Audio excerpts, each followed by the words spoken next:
একটি জঙ্গলে শিয়াল ও তার শিয়ালিনী একসাথে বসবাস করত। একদিন শিয়াল শিকারের খোঁজে গ্রামের দিকে যাচ্ছিল। গ্রামে ঢুকতেই শিয়ালটি দেখতে পেল তার সামনে অনেকগুলো মুরগি। শিয়ালটি লোভ সামলাতে না পেরে মুরগিগুলোকে ধরতে গেল। তখনই সেখানকার একজন লোক দেখে শিয়ালটিকে তাড়িয়ে দিল। এভাবে যেদিনই শিয়াল মুরগি চুরি করতে যেত তখনই কেউ না কেউ তাকে তাড়িয়ে দিত।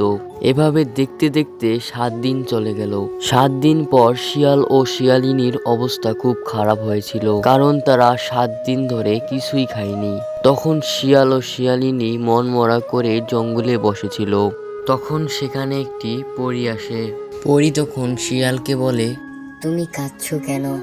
শিয়াল তখন পরীকে সবকিছু খুলে বলে। পরী তখন শিয়ালকে একটি জাদুই মুরগি দেয়। সেই মুরগি থেকে শিয়ালের অনেকগুলো মুরগি হয়ে যায়। এরপর শিয়ালটি সুখে শান্তিতে দিন কাটায়।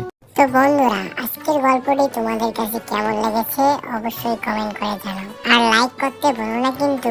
এর সাথে এইরকম নতুন নতুন কার্টুন ভিডিও দেখতে চাইলে আমাদের চ্যানেলটি সাবস্ক্রাইব করো।